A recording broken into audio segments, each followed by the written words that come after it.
Hey everyone, buckle up because today we're diving into some seriously mind-blowing stuff. Oh yeah, get ready for a wild ride. We're talking about a Michio Kaku interview Yeah. that left me absolutely floored. Dr. Kaku, always a good time. The physicist, the science communicator, the guy who can make your brain do backflips. That's the one. Well, he had this chat with Joe Rogan that went everywhere from UFOs to, the fate of humanity. Johnson's and Tess. Intense is an understatement. And today we're serving up the highlights, the absolute must-know stuff from that conversation. All right, so let's jump right in. What struck you the most? Honestly, it was Kaku's take on how the whole UFO conversation has changed. Like the stigma is gone, Yeah, the giggle factor, as he called it. Yeah. It's definitely not a fringe topic anymore. Exactly. It's not just those declassified military videos either, although those are pretty wild, right? Definitely got people talking. Yeah. But Kaku really pointed to that 2017 New York Times article as a turning point. Oh, right. The one with the pilots and radar operators reporting all those unexplainable things. Yep, that's the one. Suddenly, it wasn't just stories anymore.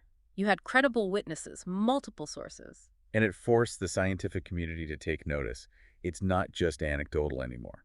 Kaku was really hammering on that point. He said the gold standard now is multiple forms of evidence. Like not just eyewitness accounts, but radar data, visual confirmation, infrared readings, the whole shebang. You gotta have it all to be taken seriously. Which begs the question, what are we actually looking at here? Well, Kaku walked through the Pentagon's 5 possible explanations for UAPs, unidentified aerial phenomena, for those playing at home. Right, ranging from the totally mundane like weather balloons or sensor glitches. To, well, the truly mind-boggling stuff we can barely wrap our heads around. And let's be real, that other category in their list is doing a lot of heavy lifting. Right. It basically throws open the door to, possibilities beyond what we currently understand about physics and technology. Which is both exciting and terrifying. I mean, even Kaku brought up the hypersonic drones that countries like Russia and China are developing. But even those don't explain the crazy maneuvers we're seeing, right? Absolutely not. Kaku was describing objects zigzagging, making right-angle turns, dropping tens of thousands of feet in seconds. Like something out of a movie. And no sonic booms, no visible propulsion systems, nothing we can explain. It's nuts. And he made a really interesting point. Some of these sightings go back decades, way before hypersonic tech was even a thing. So, are we talking about technology that's not just a few years ahead of us, but potentially centuries or even millennia? That's the million-dollar question, isn't it? And to answer it, Kaku dives into the Kardashev scale. It's a way to classify civilizations based on how much energy they can harness. Okay, break that down for me. So type 1 can use all the energy of their planet. Okay, got it. Type 2, they've graduated to controlling the energy of their star. Wow, okay. And type 3, they're basically galactic masters, wielding energy on a scale we can barely comprehend. So, type 1 is Buck Rogers, type 2 is Star Trek, and type 3 is Star Wars. Is that a good way to think about it? I like it. It paints a pretty clear picture. But where do we, humble humans fall on this scale? Kaku puts us at a type 0 civilization. But don't get discouraged, we're on the verge of type 1, maybe even within the next century. Seriously, we're that close. Think about it. Global internet, interconnected economies, international travel. We're starting to tap into the planet's full potential. You're right. I guess I never thought about it that way. But if we're barely type 1, does that mean we're completely out of our league when it comes to even comprehending a type 2 or type 3 civilization? Well, that's where things get really interesting. Kaku introduced this idea of Planck energy. It's basically the energy level where everything we know about physics starts to break down. Okay, now you've lost me. Basically, if a civilization could harness that kind of energy, they could potentially manipulate space and time itself. Hold on, are we talking warp drives and wormholes now? Because that's straight up science fiction territory. And Kaku dives right in. He explains that those theoretical concepts would require immense, almost unimaginable amounts of energy. Like more than we could ever produce. Way more. The kind of energy that might be accessible to a Type 3 civilization. He even mentions the Casimir effect and negative energy as potential sources of this power. My brain is officially fried. But if we're going down this rabbit hole, let's keep digging. If these advanced beings are zipping around the cosmos, what do they even look like? That's where Kaku's ideas about the building blocks of intelligence get really fascinating. He lays out 3 essential ingredients. Okay, give me. First, a way to manipulate objects. Think opposable thumbs, tentacles, claws, whatever works. Okay, makes sense. You got to be able to interact with your environment. Exactly. Second, predator eyesight. You need to be able to perceive your surroundings accurately. Makes sense. Hunt or be hunted, right? And finally, some form of language. A way to communicate about what you're seeing and doing. So basically, you got to be able to interact with your environment, see it clearly, and talk about it. Exactly.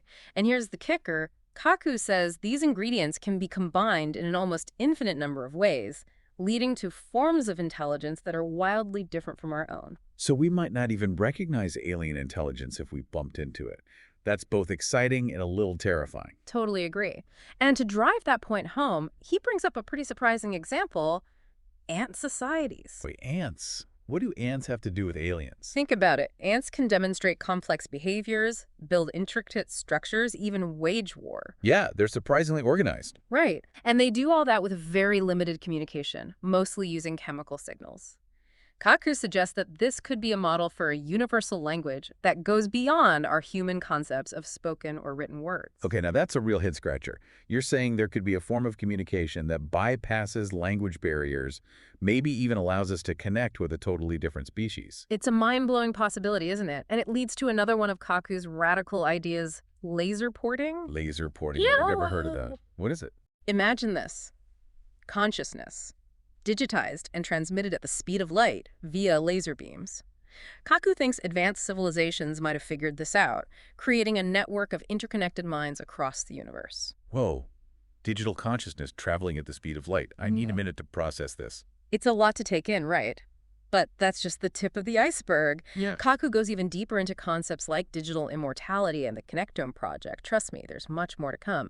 So that concept of laser porting, consciousness zipping around on laser beams, it really makes you rethink what it means to be alive, to exist.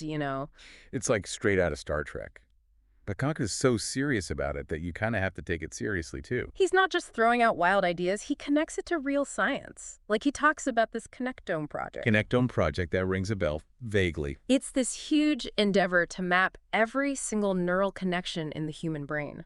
So like making a wiring diagram for the most complicated thing we know of? Yeah, exactly. And Kaku's point is, if we can map it, if we understand how consciousness is physically structured, then maybe, just maybe, we can figure out how to move it somewhere else. It brings us to digital immortality, right? Mm-hmm. Kaku seems pretty gung-ho about the idea that we could upload our minds into computers and basically live forever in a virtual world. Yeah, he's all in on that. But it raises some crazy questions, right? Would a digital copy really be you? Yeah, would it have the same sense of self, the same emotions, the same ability to grow and change? It's a mind bender for sure. And then there's the whole issue of AI becoming smarter than us. Are we talking Skynet situation here? Terminator time. Kaku definitely acknowledges that risk. He says we need some serious ethical guidelines for AI development. But get this, he actually suggests that merging with AI might be the solution. Merging.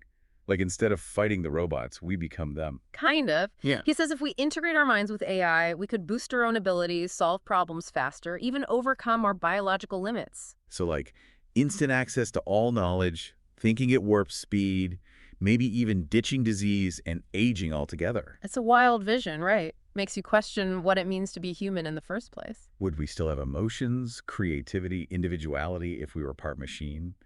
Would we even be us anymore? Deep stuff. But it's funny, all this talk of AI and digital minds feels so futuristic, but Kaku actually mentioned this experiment where scientists transferred memories between mice. Wait, really? Like mind-reading mice? Not quite mind reading, but close. They recorded the brain activity of a mouse learning a task, then implanted that pattern into another mouse. So the second mouse downloaded the first mouse's memory. That's insane. Right, it's like a biological flash drive for memories. And Kaku suggests we could use this kind of technology to help people with Alzheimer's or other memory problems. Imagine restoring lost memories, helping people get their identity back. It's incredible, but also a little creepy, For sure. It opens a whole can of worms. What if we could erase bad memories or implant new skills? What if we could share thoughts and feelings directly, like telepathy? Now we're getting into some serious sci-fi territory. But didn't Kaku say he wasn't totally ruling out telepathy? You remember that? Yeah, he brought up amps again, how they coordinate all these complex actions with barely any communication. Right, the super organized ants. His point was, maybe language as we know it is actually holding us back. Maybe there are other, more efficient ways to communicate that we haven't discovered yet. So maybe those UFOs are trying to talk to us, but we're just not listening the right way. That's a pretty wild thought, right? It challenges us to rethink what communication even means, to look beyond words and sounds. You know what else Kaku talked about? Dolphins. How their communication system is clearly intelligent, even though it's nothing like ours. Oh yeah, great example. It shows that intelligence can take many forms. It doesn't have to be human-like or based on language as we know it. So we might be missing out on a whole universe of possibilities just because we're so focused on finding intelligence that looks like us. Exactly. It goes back to the Kardashev scale. If there are civilizations millions of years ahead of us, who knows what they figured out? Maybe they're sending messages through, like gravitational waves or quantum entanglement, and we're totally oblivious. Now you're getting it. We might be looking for the wrong signals entirely. My head's spinning, but I love it. This conversation's going in so many directions, but it's all connected somehow. It is, and Kaku does a brilliant job of weaving it all together. He shows how these big questions about reality, humanity, the cosmos, they're all intertwined. He's not afraid to tackle the big stuff, that's for sure. But whole here talking about AI and digital consciousness and even the possibility of aliens. It's a lot to wrap your head around. It is, but that's what I love about Dr. Kaku. He doesn't shy away from these mind-blowing concepts. He pushes us to think bigger, to consider possibilities that seem like science fiction, but are actually grounded in science. And it's not just about the future, it's about understanding ourselves better, too. Like Kaku talked about how even our view of animal intelligence is limited by our own human perspective. Oh, absolutely. He used dogs as an example. You know how they have that incredible sense of smell? Oh, yeah. My dog can sniff out a treat from across the house. It's uncanny. Well, Kaku is saying that their sense of smell is so much more powerful than ours that it shapes their entire experience of the world. Like their olfactory bulb, the part of the brain that processes smells, it's 100 times larger than a human's. Wow, that's amazing. It's like they live in a whole different sensory world. Exactly. And not only that, but dogs can detect things like cancer and COVID-19 through their sense of smell. They're incredibly accurate. Seriously. That's incredible. And a little humbling, you know? Makes you wonder what other senses or abilities might exist out there that we don't even know about. That's the point Kaku is making. We're limited by our own senses, but there's a whole universe of possibilities out there. Right, right. But even with our limitations, Kaku also highlighted how amazing human intelligence is. Like, we've accomplished some incredible things. He talked about how our ability to daydream, to imagine the future, is what sets us apart. It's what drives our creativity and innovation, our urge to explore. And ultimately, that led to the development of technology and our journey into space. Which brings us back to that idea of a Type 1 civilization being able to deflect asteroids and other cosmic threats. Remember what Kaku said. Dinosaurs didn't have a space program, and that's why they're not here today. Whoa, yeah, that's kind of dark, but also makes you think. It highlights the importance of progress, of constantly pushing our boundaries. But then, of course, there's that big question, are we alone in the universe? And if we're not, are those other civilizations friendly? Yeah. Or are they going to be like the conquistadors showing up in the New World? That's the million-dollar question, right? And Kaku didn't sugarcoat the potential risks of encountering a more advanced civilization. He even suggested that maybe they're out there watching us, waiting to see if we blow ourselves up before they make contact. It's like that scene in 2001, A Space Odyssey, with the monolith. Like maybe there are forces out there guiding us, but also keeping a close eye on us. It's a bit creepy, but also kind of exciting, you know? To think that we might not be alone in this vast universe. I know what you mean. And even with all the potential dangers, Kaku seems optimistic about humanity's future. Yeah, he thinks we have the potential to become a truly great species, one that can survive and thrive among the stars. But he also stressed the importance of developing not just our intelligence, but our wisdom, too. Right. It's not enough to just be smart. We have to be responsible, to think about the consequences of our actions. Exactly. We need to make choices that benefit not just ourselves, but the whole planet, maybe even the galaxy someday. It's a lot to live up to, but I think Kaku gives us hope. He reminds us that we have the power to shape our destiny, to become the best version of humanity that we can be. Well said. I think that's a great takeaway. And on that note, I think it's time to wrap up this incredible journey through Michio Kaku's mind. If you enjoyed this deep dive into the mysteries of the universe and the future of humanity, be sure to subscribe to our podcast for more mind-blowing conversations. We'll be back soon with more thought-provoking guests and fascinating explorations of the unknown. Until then, keep looking up and keep those imaginations running wild.